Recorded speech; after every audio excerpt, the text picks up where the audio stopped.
Irmãos, abramos nossas Bíblias no livro de Ruth, capítulo 2, e vamos ler desde o verso 14.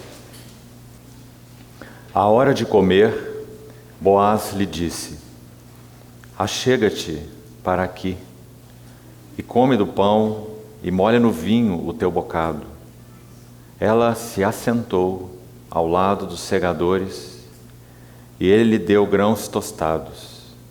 Ela comeu e se fartou, e ainda lhe sobejou. Levantando-se ela para rebuscar, Boaz deu ordem aos seus servos, dizendo: Até entre as gavelas deixai-a colher, e não a censureis. Tirai também dos molhos algumas espigas, e deixai-as, para que as apanhe, e não a repreendais. Esteve ela apanhando naquele campo até a tarde, debulhou o que apanhara, e foi quase um efa de cevada. Vamos à Epístola de Paulo aos Efésios, capítulo 1, verso 3. Efésios 1, 3.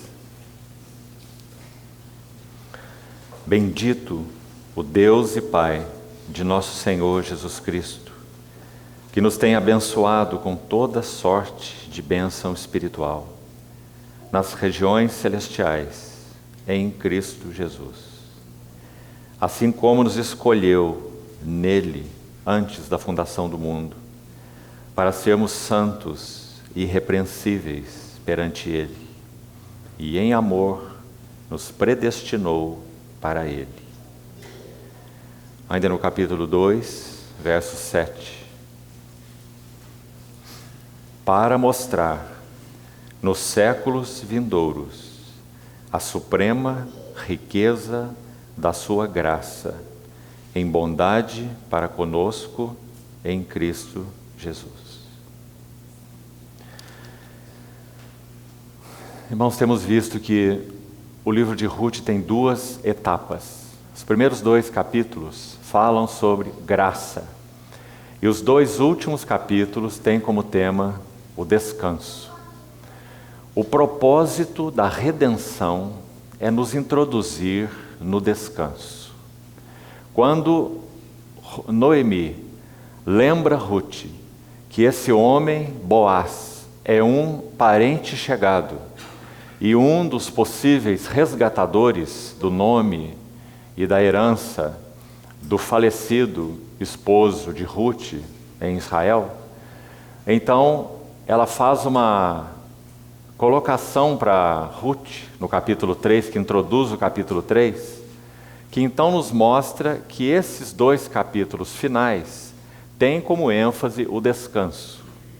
É dito por Noemi a Ruth, no capítulo 3, verso 1, assim: Minha filha, não hei eu de buscar-te um lar, para que sejas feliz?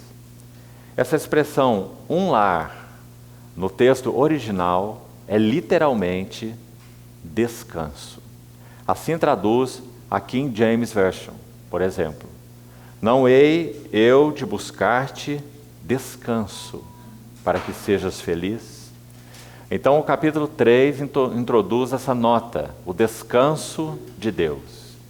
A redenção é o caminho de Deus para se entrar no descanso. Agora, se já estamos nesse descanso que temos em Cristo, e por isso Boaz é apresentado no capítulo 3 como deitado em um monte de grãos, Boaz, no capítulo 3, é uma figura de Cristo em ressurreição, assentado à destra da majestade nas alturas. Então, é a Cristo em ressurreição, tipologicamente, que Ruth se achega. E há diversos outros textos, chegaremos a ele oportunamente, a eles, em que essa expressão deitado ou deitar-se aparece no capítulo 3 de Ruth. E é uma nota, então, extremamente importante. A ênfase do capítulo 3 e 4, consequentemente, é descanso. Agora, o que nós vimos ontem, particularmente, concluímos aí desses versos 14 em diante do capítulo 2, que relemos, é o quão gracioso era o coração de Boaz. Como ele tratou Ruth, segundo as palavras dela mesma, com um imenso favor. Tu me favoreces muito, meu Senhor. Então, na medida em que Ruth reage às colocações de Boaz, o coração dela vai se ampliando em direção às riquezas de Boaz. A cada revelação, a cada palavra, a cada discurso de Boaz, o coração de Ruth se alarga mais. Até que finalmente, como dissemos também, no versículo 14, Boaz então diz: achega-te para aqui. Irmãos, o grande propósito da relação do Senhor Jesus conosco é intimidade. A relação do Senhor conosco não é uma relação funcional. Marcos capítulo 3, versos 13 e 14, é dito que quando o Senhor passou uma noite em oração e separou, chamou para si aqueles que ele então havia de escolher, é dito especificamente para o que ele os separou. Marcos 3, 13 e 14. Então é dito, ele chamou os que ele mesmo quis. Uma escolha soberana, unilateral, entendida diante de Deus o Pai, naquela madrugada de oração. Ele chamou os que ele mesmo quis chamar. Por que Deus nos escolheu? Porque ele quis nos escolher. Não envolve mérito, não envolve um pré-conhecimento de Deus antes de nascermos, que impute a nós qualquer tipo de mérito, mas é uma escolha livre, soberana e gratuita. Ele chamou os que ele mesmo quis. Então o texto de Marcos continua: para estarem com ele. E os enviou a pregar. Essa ordem nunca pode ser alterada. O Senhor não chamou os que ele mesmo quis para os enviar a pregar. Ele os chamou para estarem com ele. Ou seja, o segredo da frutificação é a vida de união. Enquanto Ruth e seu marido, israelita, estavam fora da base estabelecida por Deus, a casa do pão, onde a aliança de Deus estava, onde as promessas de Deus estavam, onde a vontade de Deus estava, e se desviaram dali, vivendo quase 10 anos em Moabe, nenhum fruto. Elimeleque, os 2 filhos, morrem. Romanos 8,6 vai dizer: a mente posta na carne é morte. E esse verso ilustra muito bem o que aconteceu em Ruth capítulo 1. Quando Elimeleque colocou a sua mente em Moabe, figura da carne, muito clara, 3 mortes. Ele mesmo e seus 2 filhos. Porque o pendor da carne é inimizade contra Deus. A mente da carne é morte, ou a inclinação da carne é morte. Romanos 8,6. Então, no capítulo 2, entra Ruth, por acaso, naturalmente falando, nesse rico e abundante campo. Não conhece o seu dono, não conhece nada sobre nada, mas então ela é favorecida por aquele encarregado dos segadores. E começa a respigar naquele campo, ainda sem conhecer Boaz. E é Boaz quem toma a atitude de se apresentar a Ruth. Irmãos, esse é o amor apaixonado do Senhor. É Ele que nos busca. Não fostes vós que escolhestes a mim, eu vos escolhi a vós.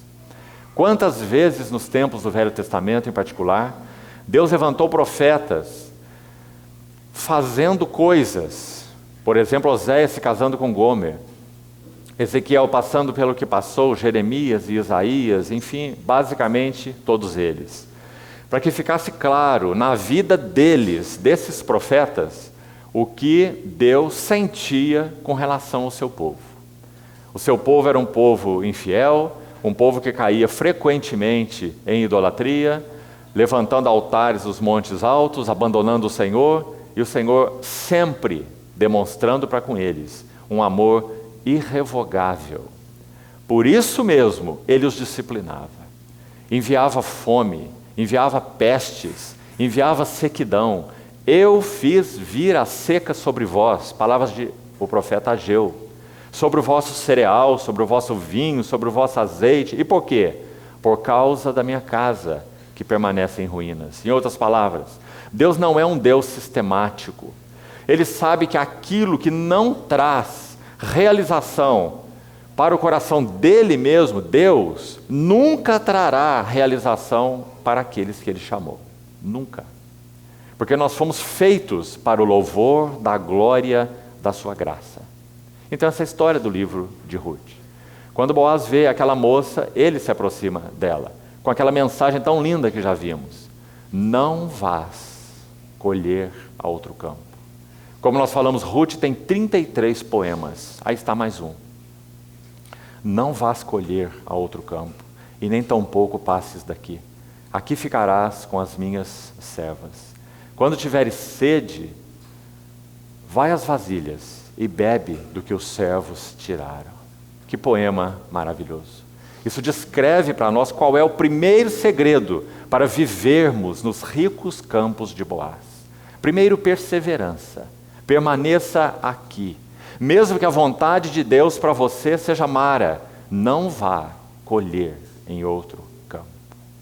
Não passes daqui.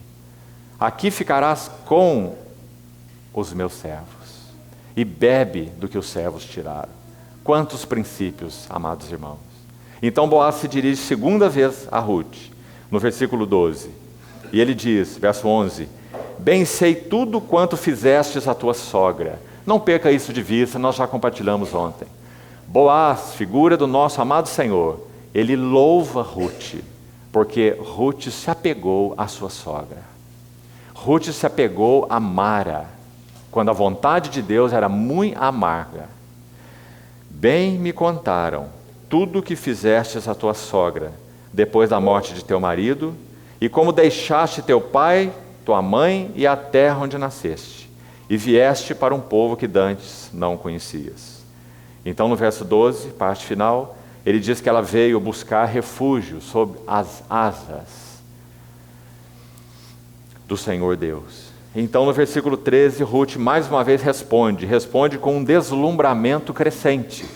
Tu me favoreces muito, Senhor meu, me consolaste e me falaste ao coração. E então Boaz dá um passo mais em direção a Ruth. Você percebe? Na medida que Boaz se aproxima, Ruth responde, Boaz se aproxima mais e Ruth responde mais. Então Boaz no terceiro discurso vai dizer, achega-te para aqui. Agora ela está tendo um privilégio ainda mais especial. Porque agora ela não está sendo tratada pelo encarregado dos segadores. Você percebe? Agora ela está recebendo uma palavra do proprietário do campo, que diz a ela, achega-te para aqui. Então, come do pão e molha no vinho o teu bocado. Então nós temos essa linda frase, ela se assentou. Como nosso irmão nos lembrava no texto lido agora há pouco, Efésios 2, juntamente com ele nos ressuscitou e nos fez assentar nos lugares celestiais em Cristo Jesus. Então essa figura, ela é plenamente explícita no capítulo 3. Boaz descansando e Ruth descansando. Mas, aqui no capítulo 2, nós já temos a introdução. Ruth se assenta ao lado dos segadores. Com Boaz ali, claro. Nessa choça onde eles estavam descansando e se alimentando. E ele, veja, não os segadores, não o encarregado dos segadores, mas Boaz lhe deu grãos tostados. E ela comeu e se fartou e ainda lhe sobejou. Quando essa mulher volta da terra de Moabe, ela não é apenas estrangeira, viúva, mulher, pobre, mas nós podemos acrescentar mais uma coisa. Ela está faminta, porque ela volta num estado de miserabilidade. E ela começa a colher nesse campo tão rico. Quando ela diz a Noemi, irei rebuscar atrás daquele que me favorecer. Por que ela faz isso? É porque ela está com fome. Ruth volta no estado de miséria. Noemi volta decrépita, nós vimos. Aquelas suas amigas do passado diziam, não é esta Noemi? E ela tem tanta consciência de seu estado que ela diz, não me chamem mais Noemi. Grande amargura me tem dado o Todo-Poderoso. Chame-me Mara. Então esse é o quadro que nunca podemos perder de vista. Agora Ruth está sentada ao lado de Boaz. E Boaz então diz a ela, chega-te para aqui, molha o teu pão, bebe o vinho, e ele lhe deu grãos tostados. E agora então ela come, ela bebe, ela se farta e ainda lhe sobeja. A primeira experiência de Ruth nos ricos campos de Boaz. Então ela continua a sua colheita. No versículo 16, é dito que Boaz dá essa ordem, no verso 15 e 16. Até entre as gavelas deixai a colher. As gavelas seriam aquele lugar onde os segadores colheriam, que o fruto estava mais abundante, mais rico, a espiga mais cheia. Aquilo que era do proprietário, não era dos rebuscadores.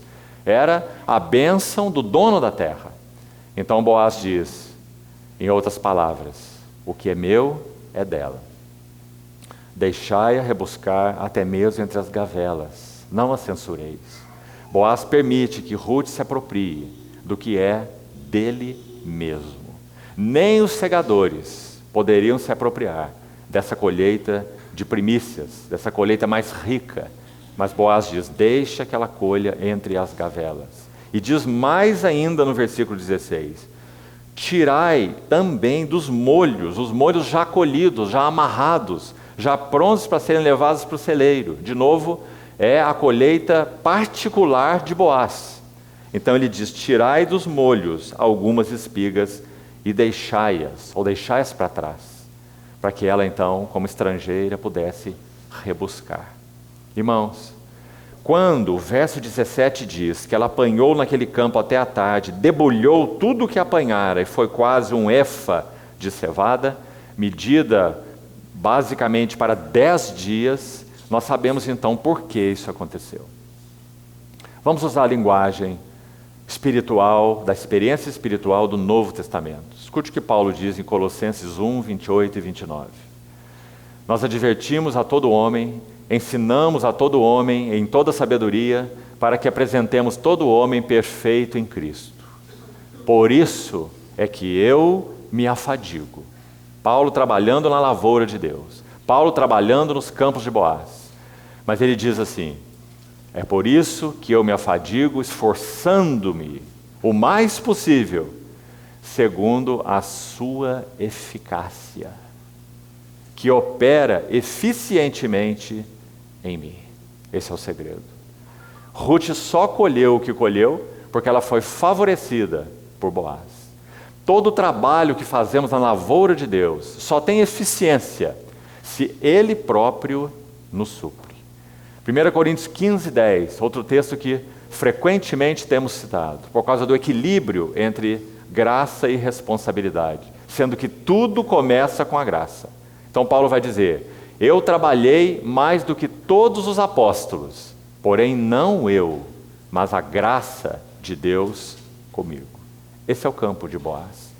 Quanto mais respigamos ou rebuscamos no campo de Boaz, mais da graça nós nos apropriamos. E quanto mais da graça nos apropriamos, mais podemos servir a Deus de modo eficiente. Sua graça que opera eficientemente em mim. Então, esse foi o segredo dessa abundante colheita de Ruth. Eu queria usar mais uma ilustração muito linda a respeito dessa interação de Ruth com Boaz, essa provisão que Boaz deu para Ruth, que tornou eficiente e frutífero o trabalho de Ruth nessa terra. João capítulo 21. Irmãos, sem dúvida alguma, é um dos textos, talvez seja, no meu entendimento o texto do Novo Testamento que melhor evidencia o que significa o serviço ao Senhor. Por quê? João 21 é uma das 10 aparições do Senhor após a ressurreição aos seus discípulos. Nessa aparição, eles se mostram completamente sem propósito. Simão, mais uma vez, é o chefe deles. É ele quem diz, eu vou pescar. Porque nós sabemos, ele havia negado o Senhor. O Senhor já havia tido um encontro pessoal com Cefas antes de João 21. Logo o Senhor se revela no dia da ressurreição, no dia mesmo da ressurreição, no domingo, ele aparece particularmente a Cefas. E Paulo cita isso em 1 Coríntios 15. Apareceu a Cefas e depois aos 12. E também nos evangelhos é dito, ele já apareceu a Simão. Então já havia uma interação, já houve uma presença do Senhor ressurreto a Simão Pedro antes do Mar da Galileia em João 21, o texto que os irmãos estão considerando aí. Mas nós não sabemos o que aconteceu. Não há nenhuma palavra registrada sobre essa interação. Mas eu quero sugerir algo aos irmãos que me parece. Nessa aparição secreta, no dia da ressurreição, no domingo da ressurreição, quando o Senhor encontra Pedro sozinho, ele apareceu já a Simão, o Senhor restaura Pedro pessoalmente. Pessoalmente. Pedro é restaurado quanto à sua pessoa, mas em João 21, Pedro é restaurado quanto à sua função. Ou Pedro é restaurado ministerialmente. Embora ele tenha sido restaurado pessoalmente, o que agora ele iria fazer? O que ele ouviu do Senhor 3 anos atrás? Vinde a mim e eu vos farei pescadores de homens. E o que ele fez? Ele deixou o barco, a rede, seu pai e seguiu ao Senhor. Mas agora ele negou o Senhor 3 vezes. O Senhor o restaura pessoalmente, mas o que há de ser da vida de Pedro? O Senhor concede o perdão a Pedro e a restauração pessoal a Pedro, mas o que será de Pedro? Para onde Pedro vai? Lembra o que ele havia dito antes, alguns anos antes? Para quem iremos nós? Só tu tens as palavras da vida eterna. Nós temos crido e conhecido que tu és o Santo de Deus. Amados irmãos, pensem sobre isso. Pedro não tem um curso de vida separado daquilo para o que o Senhor o chamou. Mas ele está agora no meio do caminho. O Senhor o restaurou pessoalmente, mas e quanto ao seu chamamento? E quanto a ser pescador de homens? E quanto à sua antiga profissão, já de certa forma esquecida? Deixou a rede, o barco e seu pai. Mas então o que ele pode fazer? Nada. A não ser que o Senhor faça alguma coisa. Então o que ele diz quanto a si mesmo? Eu vou pescar. Ele já está perdoado. Ele já está restaurado pessoalmente, mas não vocacionalmente. Então eu vou pescar. Mas o que acontece? Há alguém na praia observando aquela pesca infrutífera. Então ele diz, filhos, o barco estava a mais ou menos 90 metros da praia. Então o Senhor diz, filhos, tendes aí alguma coisa que comer? Não é maravilhoso? Eles estavam pescando no Mar da Galileia, num lugar maravilhoso para pesca. Eles foram a vida toda profissionais. Eles estavam pescando pela madrugada. Não podia dar errado essa pesca. Mas eles não tinham nada. Por que eles não tinham nada? Porque eles estavam fora da vontade de Deus.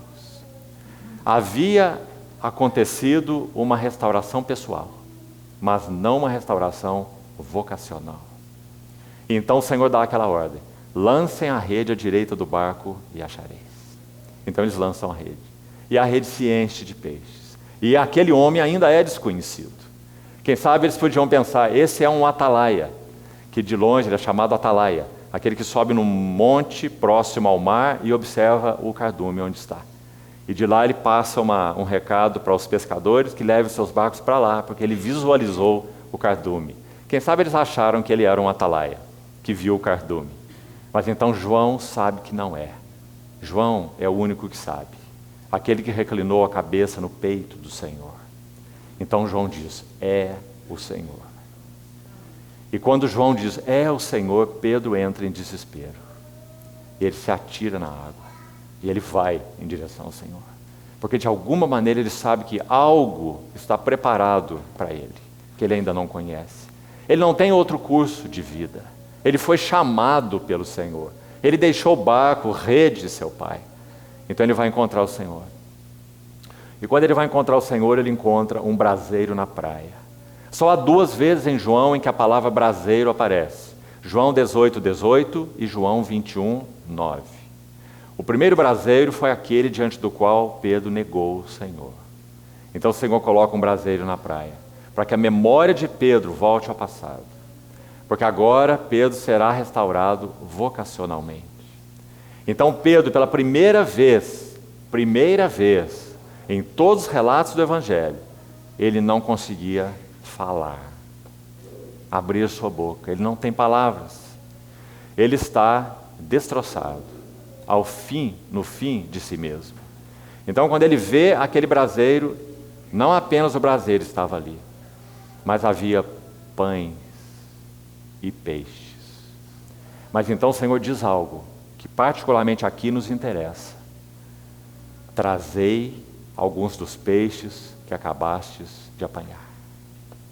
Agora a pergunta é, quem apanhou esses peixes? É dito no texto, eles nada apanharam. Então o Senhor disse, lance a rede ao direito do barco e apanhareis. Quem apanhou esses peixes? Foi o Senhor. 153 grandes peixes. Então quando Pedro vê aquele braseiro, peixes e pães, o Senhor diz isso que ele não precisava dizer. Já que ele preparou a refeição seria completa. Tudo que o Senhor faz é completo. Mas então o que ele diz? Trazei alguns dos peixes que acabastes de apanhar. Maravilhosa graça. Porque na verdade, irmãos, eles só puxaram a rede. Quem apanhou os peixes não foram eles. Mas então o Senhor queria deixar claro para Simão, em particular, que apesar do fracasso pessoal dele, Deus não fracassa nos seus dons e na sua vocação. Então o Senhor iria restaurá-lo vocacionalmente. Então é dito que quem corre e vai buscar e vai puxar a rede, não é outro, é Simão. Então é dito que Simão vai e puxa a rede para a praia. Ele devia ser um homem muito forte. Porque puxar uma rede com 153 grandes peixes é uma enorme tarefa. E é dito que Pedro puxou aquela rede para a praia e na rede havia 153 grandes peixes. Então o Senhor diz, trazei alguns dos peixes que acabastes de apanhar. E Pedro ainda continua mudo diante do Senhor. Então nós temos aquele diálogo. Quando o Senhor, como sempre, leva a sério as palavras que falamos. Ele nos leva muito a sério. O que Pedro tinha falado? Senhor, por ti eu darei a própria vida. Isso significa ágape, um amor sacrificial, um amor que vai até o fim. Então, como o Senhor levou a sério as palavras de Pedro, então ele pergunta a Pedro, Pedro, tu me amas? Foi o que disseste. Tu tens ágape por mim? Então Pedro responde com aquela qualidade inferior de amor, filéu. E diz, Senhor, tu sabes que eu te amo, mas é um filéu, é um amor de amizade, é um amor valioso, mas é um amor de amigos. Não é um amor que vai até a morte, não é um amor sacrificial. Então o Senhor pergunta a segunda vez, usando ágape, e Pedro responde a segunda vez com filéu. Então o Senhor, mais uma vez, na sua maravilhosa graça condescendente, ele desce ao nível de Pedro e ele usa o filéu. Então pergunta, Pedro, tu me amas? Com filéu. E Pedro responde, tu sabes todas as coisas, tu sabes que eu te amo. As 3 coisas mais estão envolvidas aí. Cada uma das respostas, após cada uma das respostas, o Senhor diz a Pedro, apacenta os meus cordeiros, pastoreia as minhas ovelhas. 3 vezes. Observou essa frase? Isso significa restauração vocacional, restauração ministerial. Ou seja, Pedro iria cumprir aquilo para o que o Senhor o chamou, mas iria cumprir pela graça intervencionista do Senhor. Do contrário, ele seria alguém perdoado, restaurado, que voltou à pesca. Mas por causa do chamamento do Senhor, que quando ouvido por aquele que é chamado, crava um abismo entre nós e o mundo. E a coisa mais tola que nós podemos fazer é tentar cruzar esse abismo. Quando Pedro diz, eu vou pescar, ele quer lançar uma ponte entre ele e a velha função. Ele quer transpor o abismo que o Senhor cravou. E ele o faz. Mas o que ele descobre? Nada. Eles nada apanharam. E essa será a experiência de todos nós, se cruzarmos de volta o abismo que o Senhor cravou entre nossas vidas e nossa vocação natural e humana. Porque nós fomos chamados para Ele. Isso inclui nossa vida pessoal e inclui os dons e as vocações que o Senhor tem dado a cada um de nós. Porque, amados irmãos, nossas vidas só podem ser vividas em plenitude se respondemos ao chamamento pessoal do Senhor e ao chamamento vocacional do Senhor. Essa é mais uma vez o significado daquela frase de Paulo: em nada considero a vida preciosa para mim mesmo, contanto que complete minha carreira e o ministério, a vocação, a carga que recebi do Senhor Jesus. Queridos irmãos, que o Senhor nos ajude a compreender essa lição. E paralela a ela, junto com ela, é a graça que intervém para nos restaurar, para nos reconquistar, para nos habilitar, para que nós possamos, mediante a provisão da graça, servir naquilo que o Senhor nos chamou. Trazei alguns dos peixes que acabastes de apanhar. A mesma história com Ruth. Ruth rebusca no campo de Boaz e colhe mantimento para 10 dias. Por quê? Porque Ruth é muito esforçada? Não. Porque o campo de Boaz é abundante, mas também não só isso. Mas porque Boaz a favorece. Até entre as gavelas e até entre aquilo que era do molho já colhido, para que ela pudesse ter uma rica provisão. Pela graça de Deus eu sou o que eu sou. Mas a graça que me foi concedida não se tornou vã. Trabalhei mais do que todos os apóstolos, porém não eu, mas a graça de Deus comigo. Graças ao Senhor. Então assim, esse capítulo 2 conclui, como vimos ontem. Versos 21 a 23, particularmente o final do verso 20, Noemi diz que esse homem rico, majestoso, generoso, gracioso, ele é um dos nossos parentes chegados. Verso 20. Um dos nossos resgatadores. Gael, resgatador. Então, no verso 23, o capítulo 2 conclui com Ruth permanecendo na companhia das servas de Boaz. Agora, irmãos, vamos entrar na sessão do descanso, capítulos 3 e 4. Vamos lembrar que também a epístola, a linda epístola aos Efésios, se divide assim. Os 3 primeiros capítulos, a graça maravilhosa é exposta. Lemos alguns versículos. A suprema riqueza da sua graça. Nos lembramos sempre que a epístola aos Efésios, ela é chamada de a epístola dos superlativos. Lá nós não vemos apenas a palavra glória, nós vemos a riqueza da sua glória. Não vemos apenas a palavra graça, nós vemos a suprema riqueza da sua graça.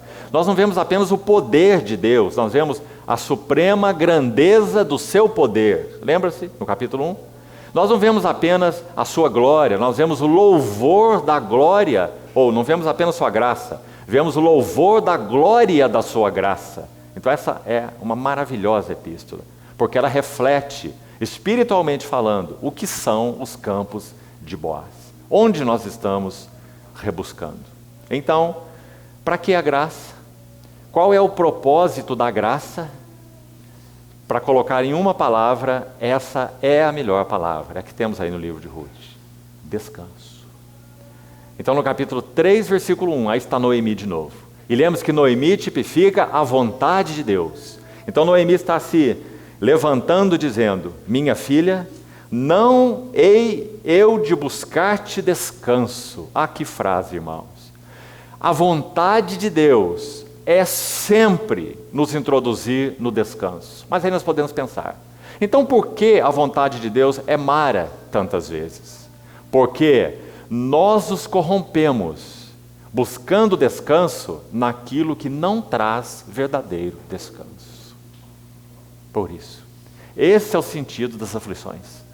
Então, quando Deus trabalha em nossas vidas aflições, o motivo é, nós estamos encontrando repouso onde realmente não há repouso. Naquela figura de Deuteronômio 32, como uma águia desperta a sua ninhada e voeja sobre os seus filhotes. Então, amados irmãos, a vontade de Deus não mudou. Noemi continua com firme propósito de buscar para Ruth descanso. Então, não hei eu de buscar-te descanso. Um lar, conforme é traduzido nessa versão, tem um valor significativo, sem dúvida. Ruth, se acolher em um marido provedor, ela encontraria ali, claro, o seu descanso. Então, o tradutor teve a liberdade de colocar um lar, mas não se confunda aí. A palavra específica no original não é um lar.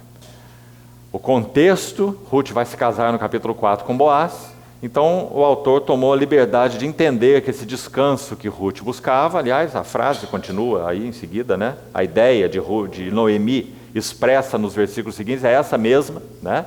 Ela orienta Ruth a ir ao encontro de Boaz, então é claro que ela está buscando para Ruth um lar, né?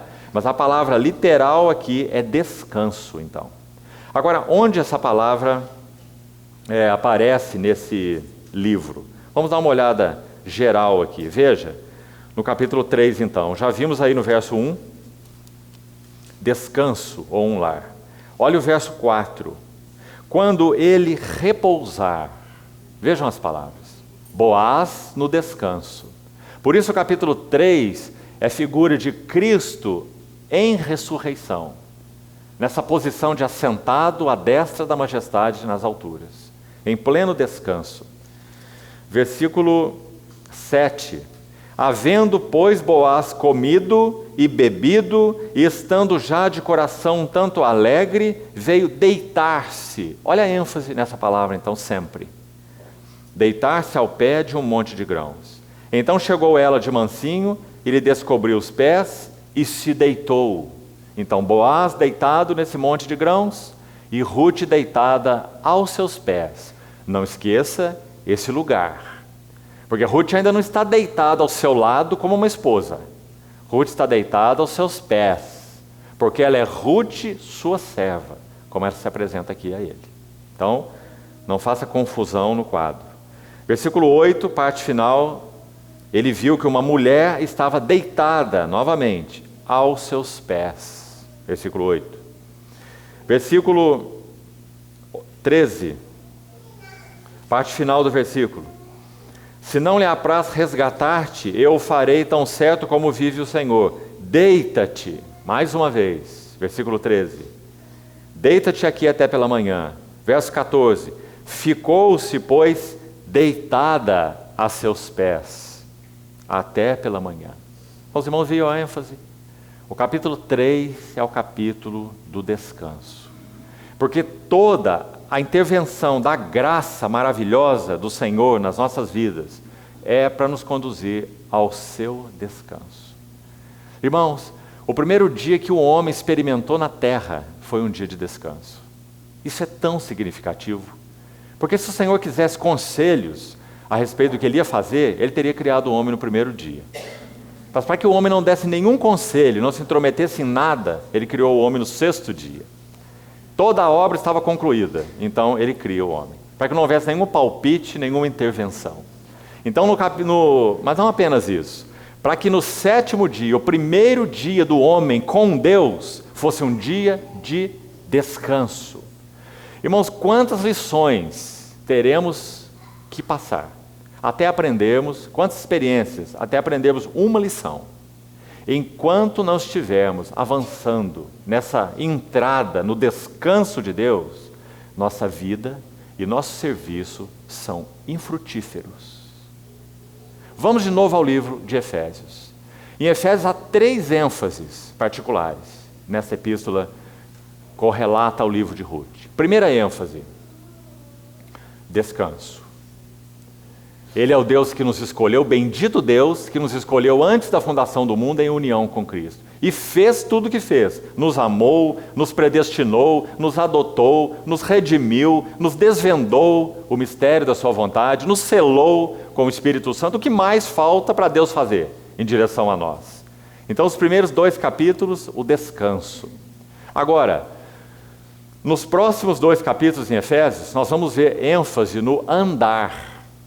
Então, já ali no capítulo 2, Paulo introduz essa palavra a primeira vez. Ele diz, andei, ele diz, somos feitura dele, criados em Cristo Jesus para boas obras, as quais Deus preparou de antemão para que andássemos nelas. E particularmente no capítulo 4 ele vai dizer, 4:1, rogo-vos, pois eu, prisioneiro no Senhor, que andeis de modo digno da vocação a que foste chamados. No verso 17, não mais andeis como andam os gentios na vaidade dos seus pensamentos. Capítulo 5, andai em amor como Cristo vos amou. Início do capítulo 5. Então a ênfase está no andar. Mas antes de andar, nós temos o quê? Descansar. Ninguém que não esteja conhecendo bem o descanso de Deus, irá andar bem naquelas obras que Deus preparou de antemão para que andássemos nelas. Ninguém que não tenha conhecido bem o que é descansar em Cristo, poderá andar em humildade e mansidão. Por quê? Por quê? Andeis de modo digno da vocação a que foste chamados, com toda humildade e mansidão. Não conseguiremos andar com humildade e mansidão. Por quê? Porque nós não estamos descansados, junto, no jugo daquele que disse, tomai sobre vós meu jugo, aprendei de mim, porque eu sou manso e humilde de coração. Então, como nós podemos andar em humildade e em amor? Se nós estamos descansados no jugo daquele que é manso e humilde, rebuscando nos seus campos, aprendendo dele mesmo. Escolheu os que ele mesmo quis para estarem com ele. Tomai sobre vós meu jugo, aprendei de mim, que sou manso e humilde de coração, e achareis descanso para as vossas almas. Não é maravilhoso? Porque meu jugo é suave e meu fardo é leve. Porque tudo aquilo que carecemos nesse jugo, é Ele que dá.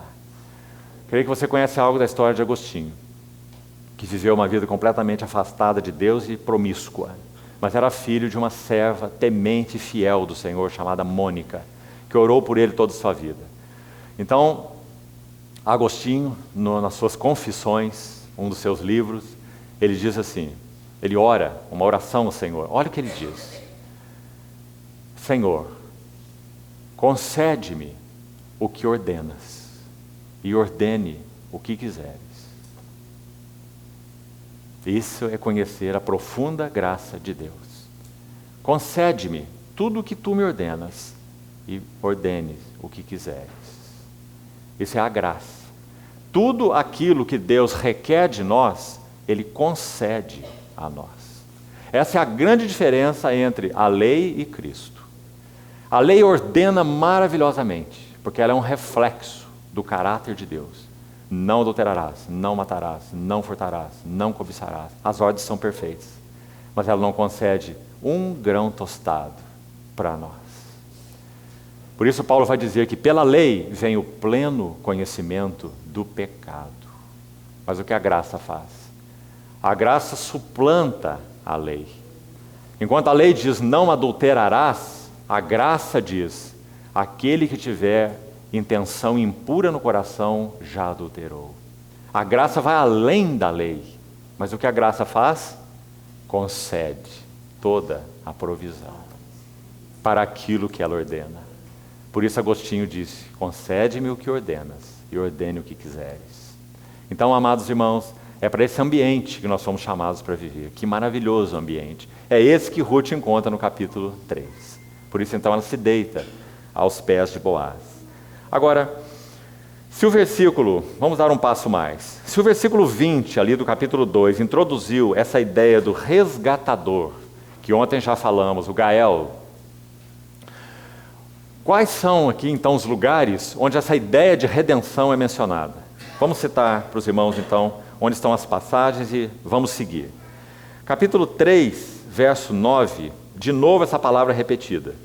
Então está ali no 2:20, a palavra final, resgatadores, é a palavra Gael. Aqui no verso 9, 3:9, Ruth diz: eu sou Ruth, a tua serva, estende a tua capa sobre a tua serva, porque tu és resgatador. Vamos guardar a ênfase na ideia da redenção, então, o resgate, né? Veja o verso 12, capítulo 3, verso 12.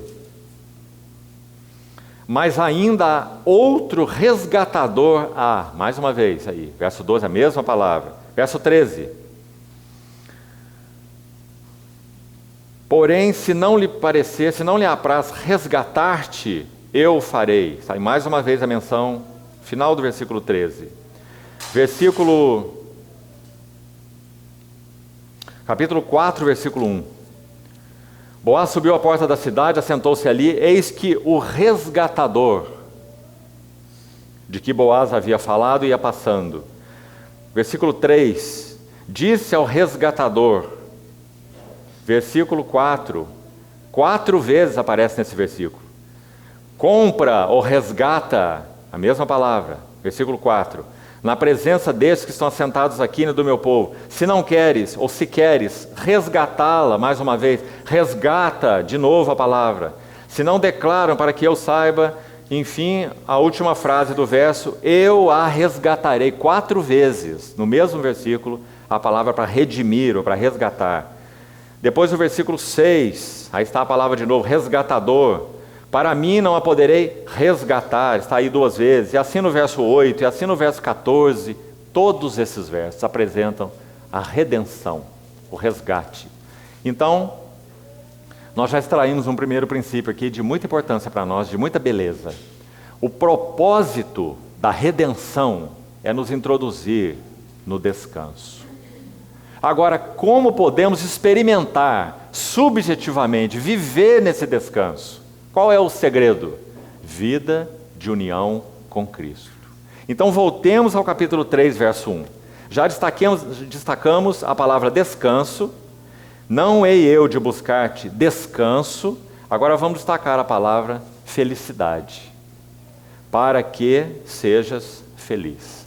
O propósito da redenção é nos introduzir no descanso de Deus. Vivendo no descanso de Deus, nós então entramos na vida de união com Cristo.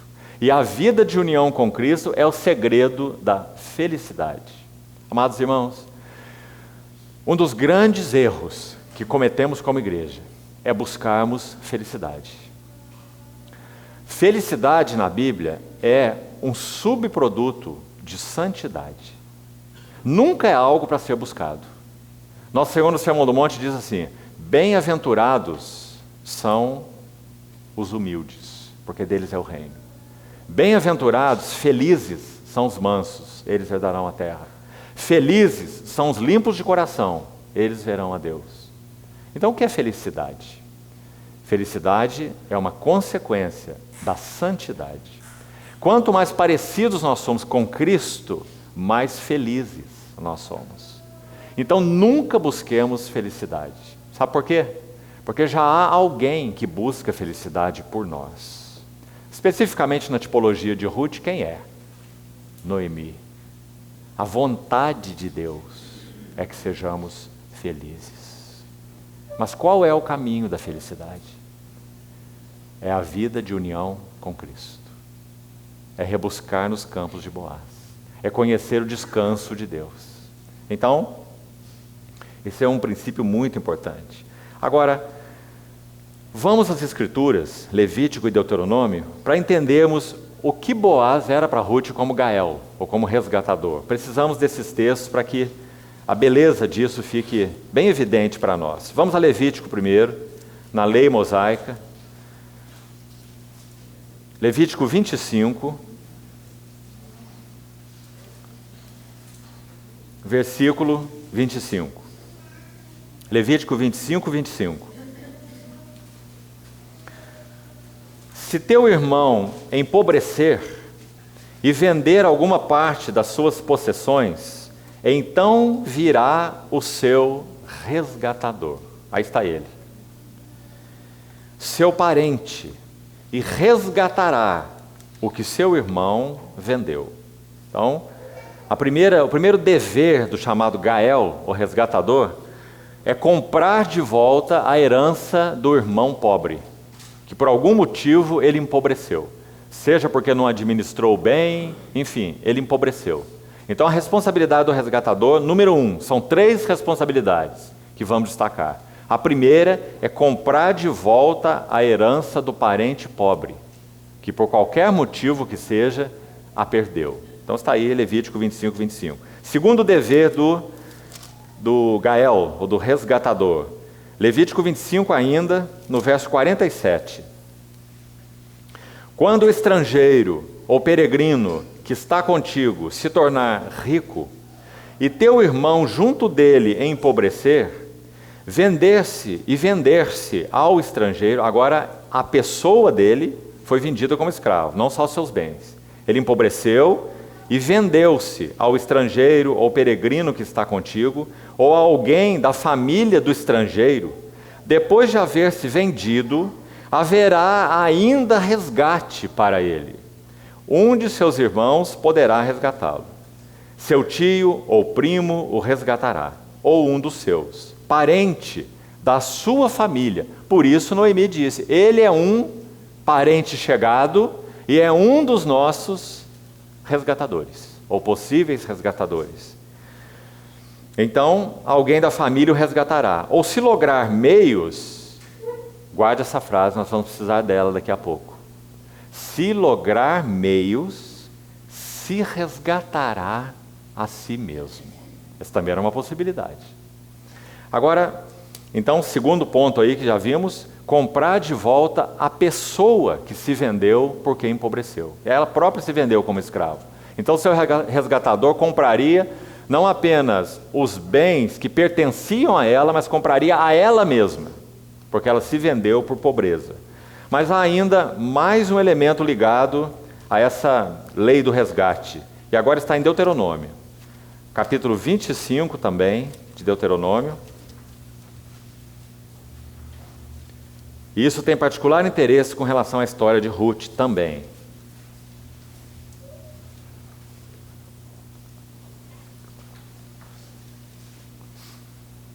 Deuteronômio 25, verso 5.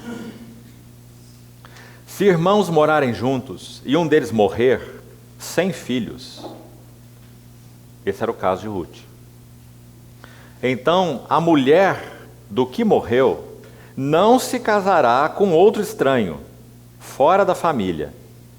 Seu cunhado a tomará e a receberá por mulher, e exercerá para com ela a obrigação de cunhado. O primogênito que ela lhe der, preste atenção, será sucessor do nome do seu irmão falecido. Qual o propósito disso?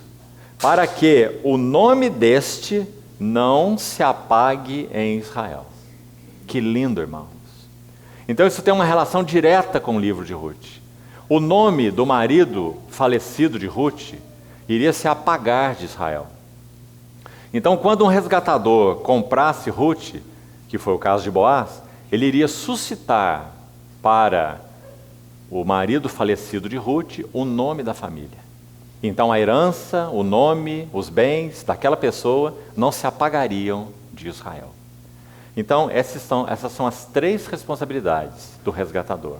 Resgatar a herança, resgatar a pessoa, se fosse o caso, e resgatar o nome e a casa do falecido. A casa no sentido de gerar filhos que teriam o nome do falecido e então resgatando o nome e a casa do falecido em Israel. 3 responsabilidades.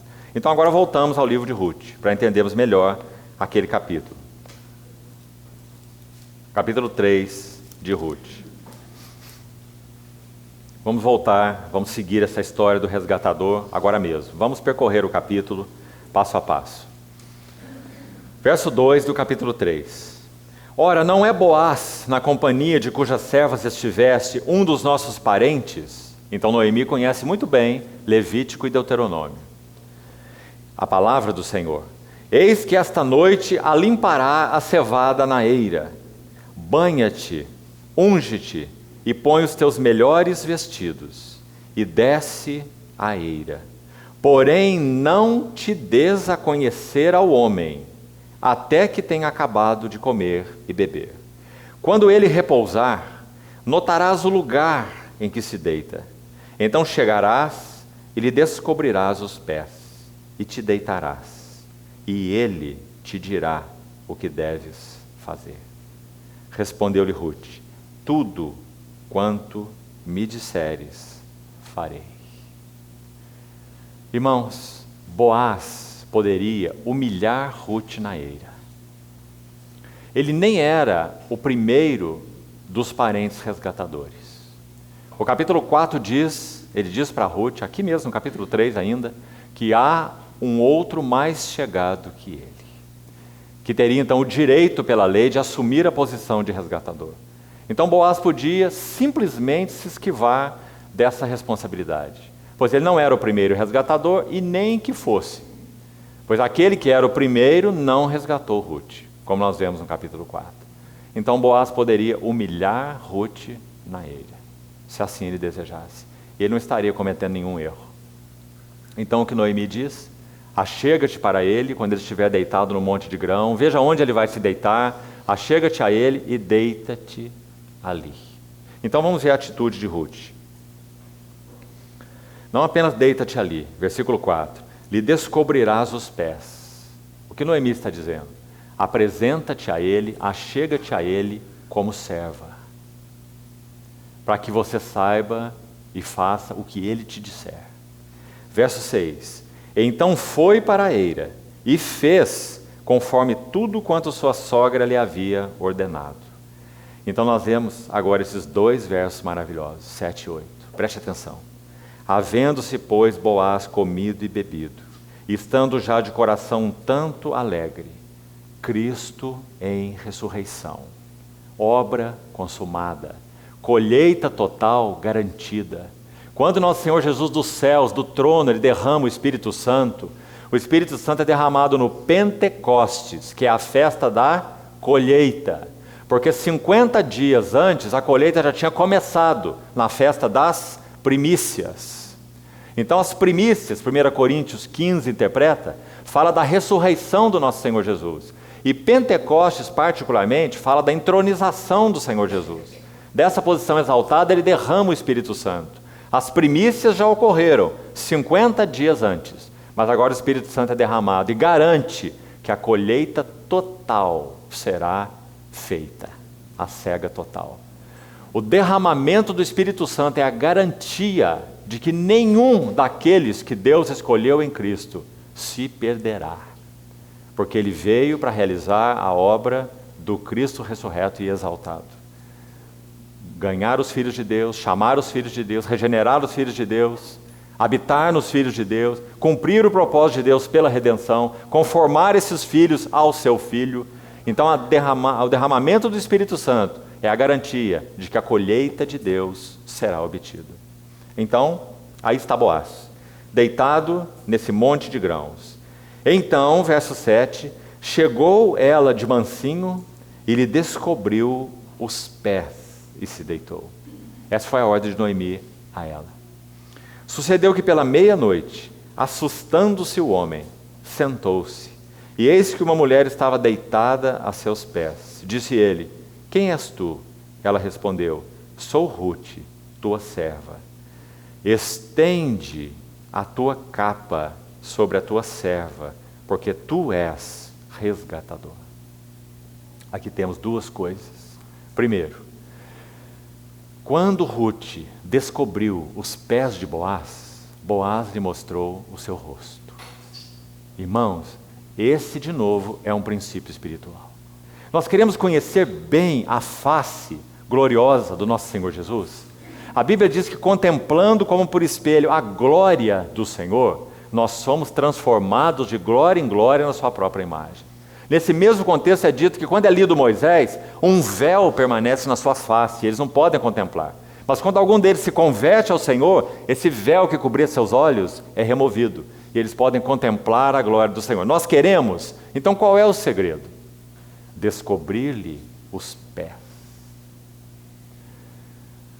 Lembra quando compartilhamos em outra ocasião as visitas do Senhor a Betânia? Lembra qual era a particular característica de Maria de Betânia? 7 visitas do Senhor são registradas a Betânia. Nas 3 primeiras, Maria é mostrada em relação com os pés do nosso Senhor. Na primeira visita, Maria está sentada aos seus pés, ouvindo os seus ensinamentos. Na segunda visita, Lázaro está morto, João 11, e Maria se lança aos seus pés, literalmente. E na terceira visita, João 12, aquela ceia é posta para o Senhor Jesus 6 dias antes da Páscoa, e Maria unge os pés do nosso Senhor e o enxuga com seus cabelos. Ou seja, Maria conhece o que significa estar aos pés do Senhor. Irmãos, essa é uma posição que nós não podemos perder. Habitar aos pés do Senhor. Porque quando estamos aos pés do Senhor na posição de servos, e Ele de Senhor, então Ele nos mostra o seu rosto. E foi o que aconteceu aqui na ilha. Boaz não acordou, Boaz não despertou, enquanto Ruth não descobriu os pés. Será que Ruth descobriu os pés de Boaz para ele sentir frio e acordar? Pode ser, pode ser. Ele estava dormindo feliz no seu monte de grãos, coberto, aconchegado, num colchão de capim, né? Pensemos assim, uma noite maravilhosa. Mas então alguém chega, deita aos seus pés e descobre os seus pés. Aí Boaz vai acordar de frio nos pés e vai perguntar: quem é você? Quem és tu? E ela vai dizer: sou Ruth, a tua serva. E mais, estende a tua capa sobre mim. Agora, irmãos, nós vamos precisar ler um texto em Ezequiel para entendermos o que Ruth disse para Boaz. Vamos a Ezequiel capítulo 16 e veja esse texto maravilhoso. Ezequiel 16. Ezequiel 16, a partir do verso 1. Veio a mim a palavra do Senhor, dizendo: Filho do homem, faze conhecer a Jerusalém as suas abominações, e dize: assim diz o Senhor Deus a Jerusalém. Preste atenção. O Senhor vai repreender duramente a Jerusalém por causa das suas abominações. Está claro aí que nós acabamos de ler? Então agora vamos ver como o Senhor repreende Jerusalém. Então escute as palavras. A tua origem e o teu nascimento procedem da terra dos cananeus. Teu pai era amorreu e a tua mãe Eteia. Quanto ao teu nascimento, no dia em que nasceste, não te foi cortado o umbigo, nem foste lavada com água para te limpar, nem esfregada com sal, nem envolta em faixas. Não se apiedou de ti olho algum, para te fazer alguma dessas coisas, compadecido de ti. Antes, foste lançada em pleno campo, no dia em que nasceste, porque tiveram nojo de ti. Passando eu por junto de ti, vi-te a revolver-te no teu sangue. E te disse: ainda que estás no teu sangue, vive. Sim, ainda que estás no teu sangue, vive. Eu te fiz multiplicar como o renovo do campo. Cresceste e te engrandeceste, e chegaste a grande formosura. Formaram-se os teus seios e cresceram cabelos. No entanto, estavas nua e descoberta. Passando eu por junto de ti, vi-te, e eis que o teu tempo era tempo de amores. Estendi sobre ti as abas do meu manto, e cobri a tua nudez. Dei-te juramento, e entrei em aliança contigo, diz o Senhor Deus, e passaste a ser minha. Esse é o significado do que Ruth disse a Boaz. Estende o teu manto, pois tu és resgatador. Assim é como Ruth se via, um aborto à beira do caminho. Estende o teu manto sobre mim, porque tu és resgatador. Então, no verso 10, disse ele: bendita sejas tu do Senhor, minha filha. Melhor fizeste a tua última benevolência que a primeira. Pois não foste após jovens, quer pobres, quer ricos. Agora, pois, minha filha, não tenhas receio. Tudo quanto disseste, eu te farei. Pois toda a cidade, meu povo sabe que és mulher virtuosa. Vamos encerrar aqui essa sessão e depois então nós concluímos. Vamos orar ao Senhor. Senhor, te agradecemos porque Tu és o nosso resgatador. Te agradecemos porque o Senhor estendeu as abas do Teu manto sobre nós, quando nós éramos um aborto à beira do caminho.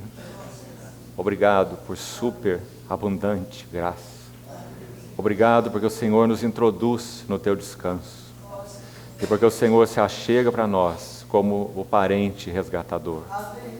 Queremos conhecer, Senhor, o valor da Tua eira.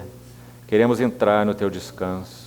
Queremos manter nossa posição de deitados aos Teus pés. Muito obrigado porque Tu és tão rico. E nós, sendo tão pobres, fomos acolhidos no Teu rico celeiro. Bendito seja o Teu nome, Senhor.